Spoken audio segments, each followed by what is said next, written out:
This week on Moms Like Us, Lindsay Arnold reveals the one thing no one prepared her for when becoming a new mom. I just had to tough it out, and finally, after about a month, I finally can breastfeed without being I'm in so much pain. Plus, Shay Mitchell talks baby number 2 and if she misses anything about pregnancy. Last 2 to 3 months, it just felt like I had constant pins and needles in my hands, which was not the most comfortable. Yeah. So there were probably a few months in there that I enjoyed. And Katie Price opens up about her son Harvey's home transition. People always say, oh, because you're a celebrity, you've got money, you're this, you're that. Take that out of the equation. It does nothing. That doesn't buy him a change in his health or his behavior. All he's interested in is his iPad drawing and his computer. That is it. We've got that plus so much more on today's Moms Like Us. Hey guys, welcome to Moms Like Us. I'm Christina Garibaldi and that is BRIANNE MANZ from Stroller in the City. Hi BRIANNE, how are you? Hey Christina, how's it going? Good. We are mid-January and it feels like a whole rebirth. I know, it's a new day and I feel much lighter today. Yes, definitely. We have so much mom news to get to, some great interviews that we have for you guys. So let's get right to it. And we're going to start with the trend of the week. And it is some moms giving warnings to expect the unexpected after you give birth, which I think we all know a little too well. Let's start with Whitney Carson. Of course, the Dancing with the Stars pro recently welcomed her first baby boy, Leo. And 2 weeks after birth, she said that she is still in diapers. She wrote, finally wearing real clothes, but still in a diaper, healing from a birth is no joke. So proud of this body and what it went through to bring this angel boy into this world. We are absolutely in love with you, little Leo. So cute and so real. So real, so sweet. I love it. So Jennifer Love Hewitt, she recalled the moment she knew she went back to work too soon after having her first child, daughter Autumn. She told Kelly Clarkson that she was out at a business lunch when she started leaking breast milk. She had a friend buy her a scarf at a gift shop and said, I'm hormonal and leaking 2 bologna-sized stains on this jumpsuit. It's not good. I drape it over the front and I walked out of the restaurant like I'm the I guess you just got to own it at that point. You have to. Totally. And then finally, Lindsay Arnold recently sat down with us to talk about how she was not prepared for just how much her nipples would hurt when she began breastfeeding. Take a look. What has been the most challenging thing for you? Because I know, for me, like I said, I don't think anybody prepared me for how hard breastfeeding was going to be. I don't know if you're doing that, but it was like a shock for me. What's been the most challenging thing for you? So I am breastfeeding, and I'm super grateful because I have heard, and I was actually very prepared because a lot of people I'm close to had a very hard time breastfeeding. I'm very grateful to say that that's actually been a pretty smooth process. I will say though, the pain that comes from breastfeeding, breastfeeding was natural. She latched great. We've had no issues there, but my nipples, TMI, oh my goodness, no one prepared you for that. And they're like, get the cream, you'll be fine. The ointments, no, didn't help. I just had to tough it out. And finally, after about a month, I finally can breastfeed without being I'm in so much pain. But I would say kind of the hardest thing is just, and it's a hard and a good thing. All the hard things have also kind of been a positive for me. It's just adjusting to the new normal. Yeah. You don't do anything without thinking about your baby now. You don't you wake up in the morning and all of your focus is on them. And so just kind of adjusting to that and finding the new schedule, our new daily routine. I know even just night times are different with my husband. So it's kind of figuring out what works for us and finding that schedule that helps us also get time for us, but then takes care of her as well. So I know for me, the first few months postpartum was really an emotional roller coaster for me. I felt like every time I was holding her, I would just start crying for no reason. And I'm like, what is going on? Has that happened to you? 1000%. And I think I heard more about postpartum as being postpartum depression. So I was kind of waiting to feel, not waiting, but I was more anticipating this sadness emotion. But mine has been this overwhelming amount of love, but to a point where like you said, I'll be holding her and crying I love her so much. And Sam, my husband, is just okay, I love her too. It's going to be all right. That's been more the thing. So it's very interesting. And it's a roller coaster. Every day is different. Some days you're on cloud 9 and you're just got all this energy. The next day you're oh my gosh, I'm super tired, but I still love this so much. So I've definitely felt all the emotions, but yes, like you said, the crying, sometimes. I'm like, and I feel like I cried a decent normal amount before having Sage, but now it's like every little thing. She could lay there and just open her eyes and I'm like, oh my gosh, you're perfect, emotional, like crying all the time. So that is definitely a real thing for me. Yeah.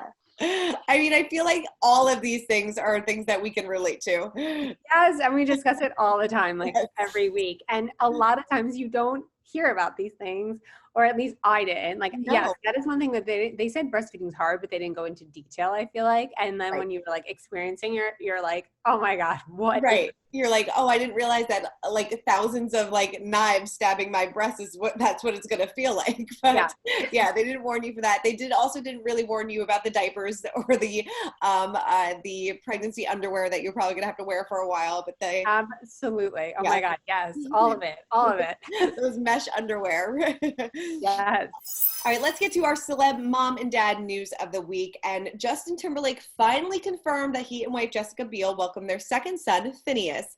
He said to Ellen DeGeneres, "It's a lot of fun, but I guess the saying goes, you go from a zone defense to a man-to-man very quickly.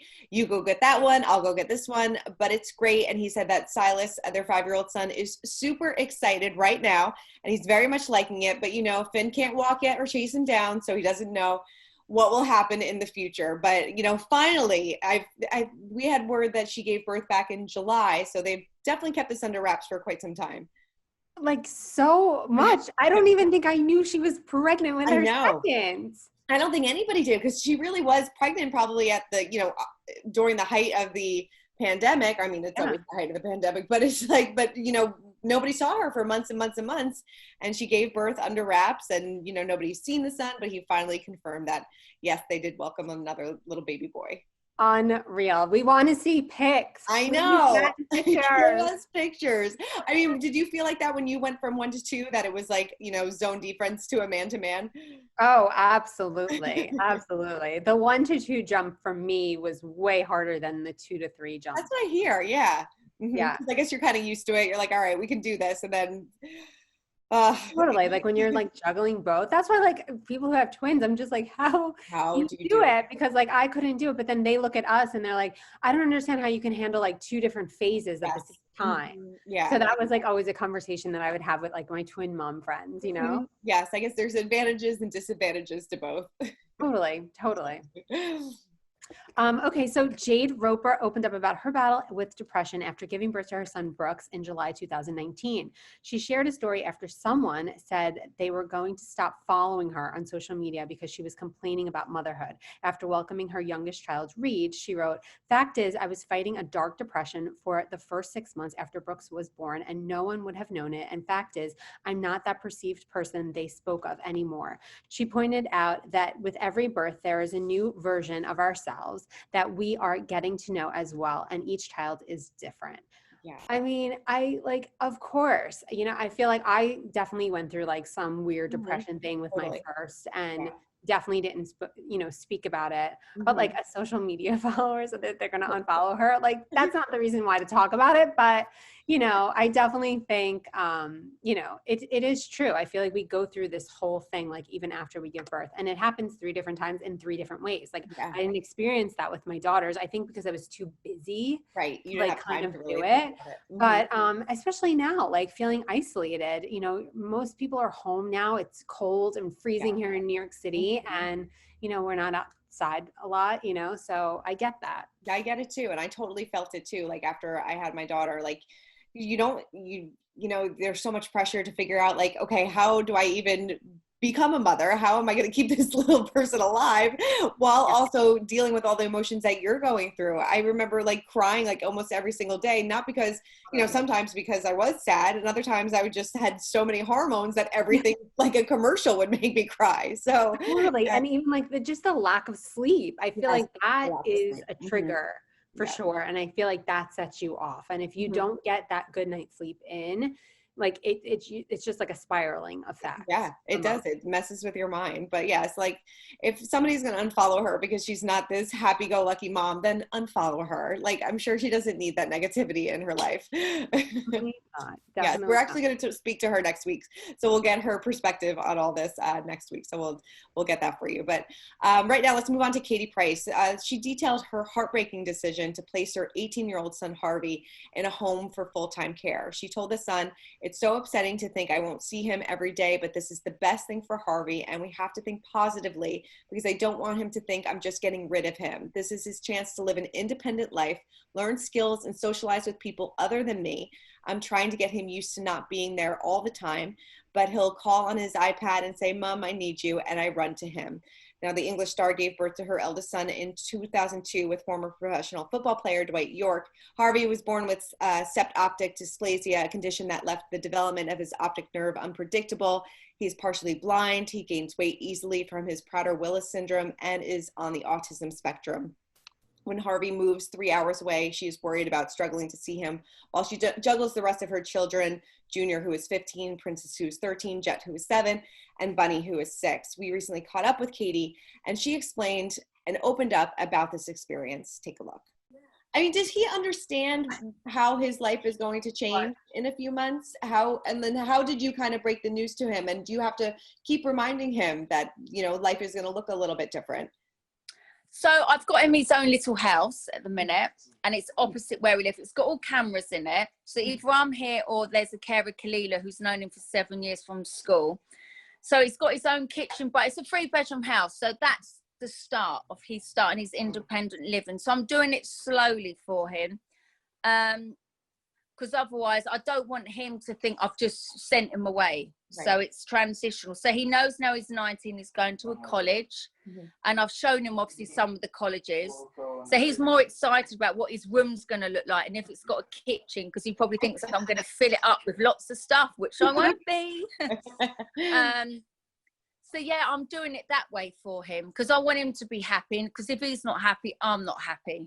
I give her so much credit. I watched this documentary that they have on the BBC coming out this weekend, and she is an unbelievable mother, and it is just so heartbreaking to see what he is going through, but it seems like he is going to thrive wherever he goes.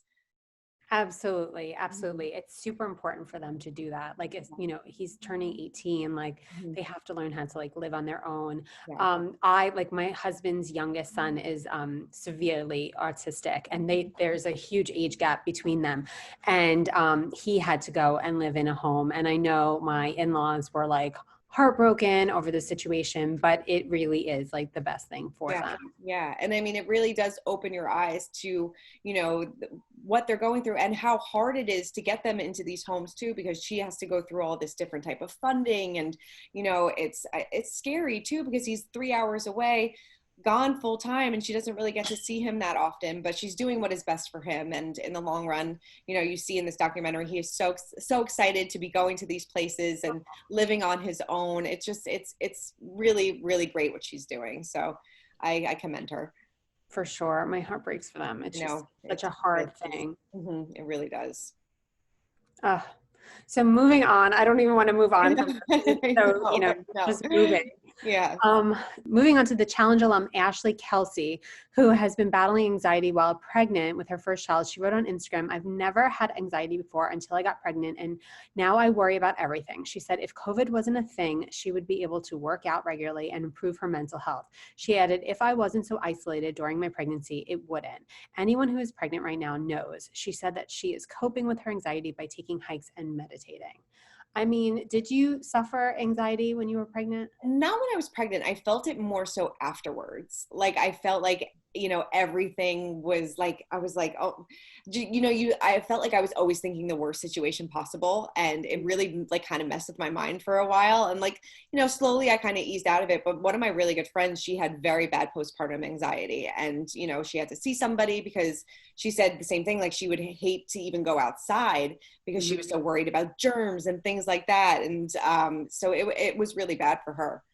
Oh, that is the worst. I mean, I don't think I had anxiety while pregnant. Yeah. I mean, I don't know what it's like, obviously, being pregnant now. I mean, I have anxiety now during the pandemic. Ask me, I have anxiety every day now. But, you know, I felt like, yes, definitely after the baby, like my first son was born, I feel like I was, you know, did he sleep enough? Did he do this? Like constantly checking. Like, I feel like I became anxious. I became an anxious person, which I never was before, but it's just odd how it happens. That's right. It messes with your mind.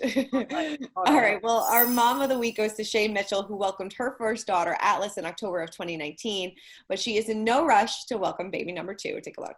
Is there anything that you miss about pregnancy? I'm going to be honest. I absolutely do not. I also had my hands were very swollen towards the end, which was like very painful for the last 2 to 3 months. It just felt like I had constant pins and needles in my hands, which was not the most comfortable. Yeah. So there were probably like a few months in there that I enjoyed, but no, I wasn't definitely somebody that's like, oh, I can't wait. You know, I loved this feeling. No. That's how I was too. I was like, once I was done, I was like, that's it. I'm good. I know. Do you want to have more? Do you guys talk about having more kids in the future?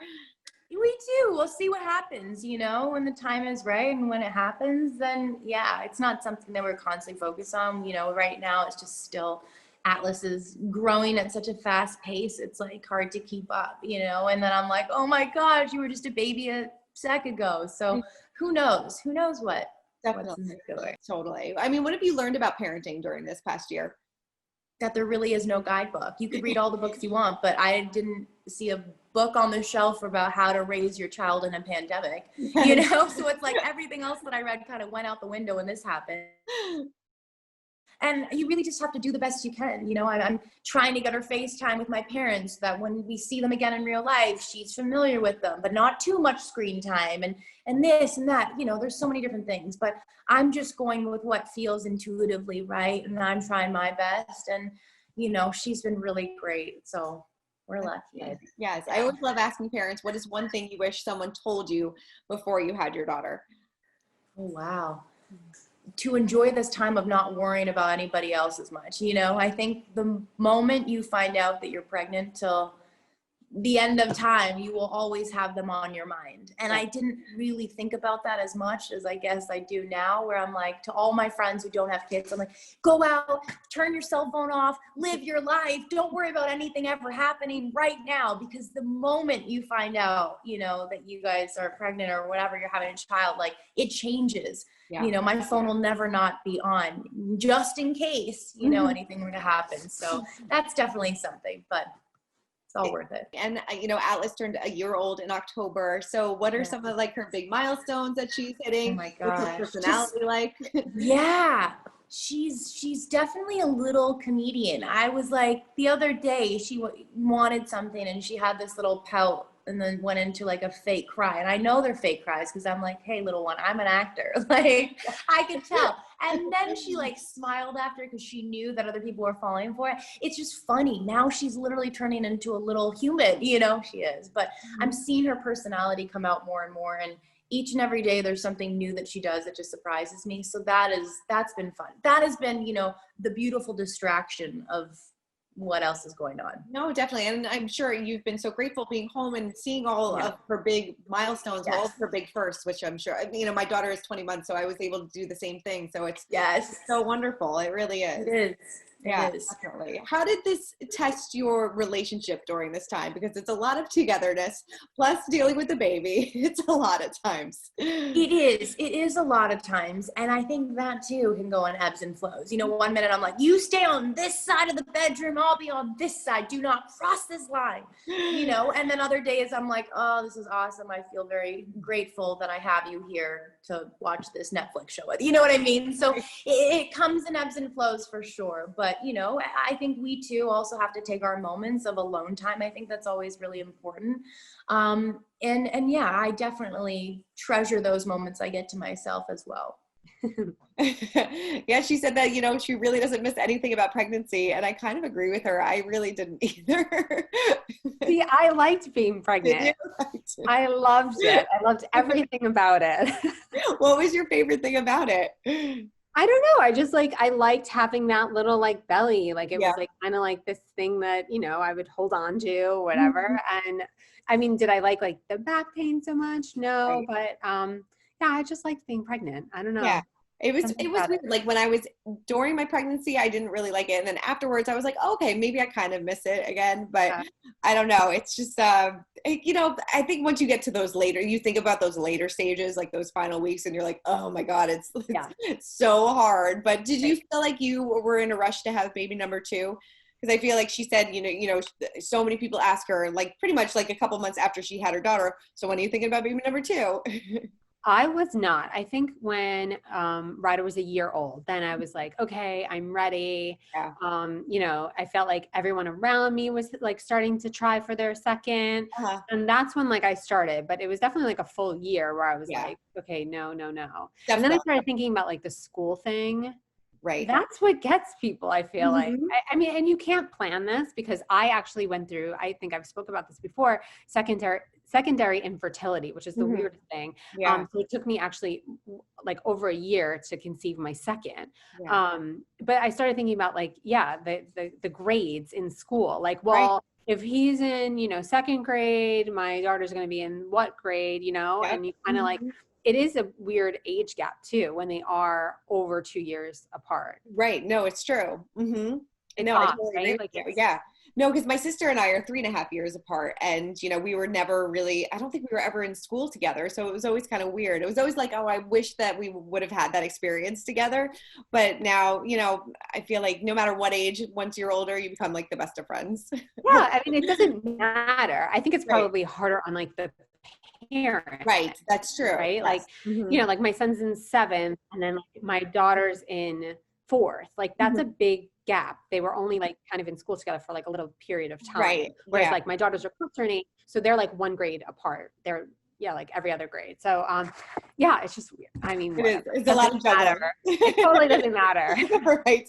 But I know what you mean. It's a lot of juggling back and forth. Yeah. And especially New York City, it's right. schools, different areas, and you're like, okay, wait.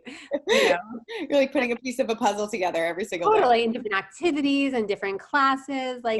It's a big thing, Totally. It's totally fine. It's totally fine. Okay, so our moms are just like us moment has to go to Jessica Alba, who admitted that she's got eyes on her kids at all times. She told Ellen DeGeneres, I have spy cameras in their room so I can see whether they are messing around or focusing while doing virtual learning. I can call them out. I'm the voice, the ceiling coming in. I love that. I'm the voice from the ceiling coming in. That's what she said. I mean, I do not have cameras in my kids' rooms. That is a good idea. Yeah. I might start that.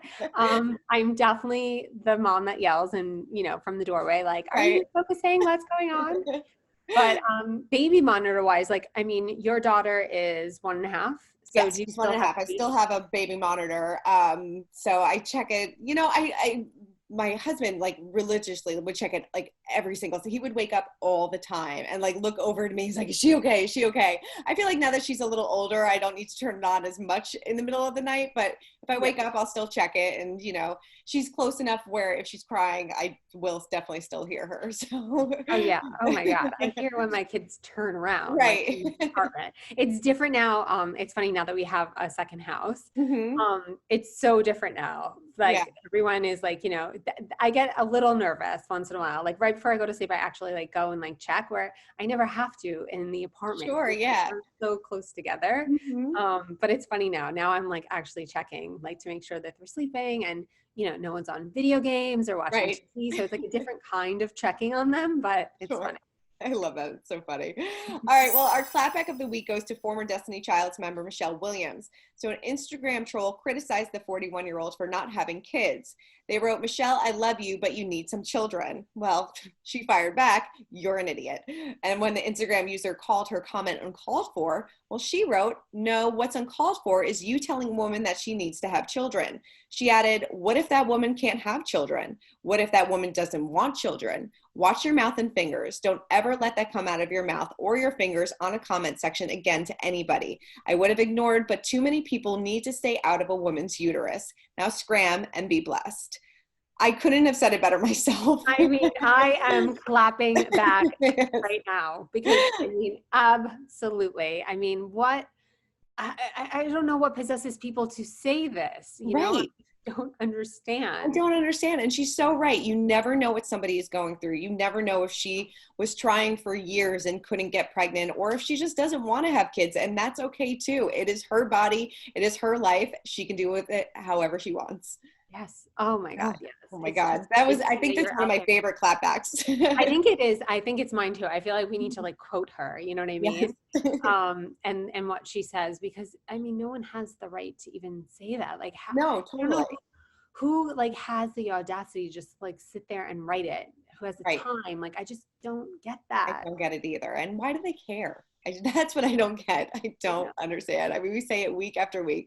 Why do you care? All right. Well, Brianne, thank you so much as always. Thank you, Christina. Enjoy the rest of the week. You too. All right. We are leaving you with No One Told You About Parenting from Jessie James Decker. Make sure to tune in every Thursday at 3 p.m. for Us Weekly's Moms Like Us. And Brianne and I will see you next week for a special edition where we're going to talk all about organization, which I think we could all need in our life right about now. For sure. All right. Bye, Bye. guys. The only thing I wish I knew before I had children is maybe there's like two things. Maybe that you'll never sleep again. Mm-hmm. I wish I would have really taken advantage of all those extra hours I could have slept before. You'll never sleep again. And I ask my mom all the time, she's like, even when your kids are in your 30s, you still won't sleep. Yep. Because you always will be worried about them. You always think about them. And I do wish I would have known how much your body changes. I don't even like, not in a bad way, but I don't recognize myself anymore. Like my ribs expanded, like my abs hurt because there's a big space in between. I could stick a fist in between my stomach. I mean, there's just crazy things that you don't know happen when you have children.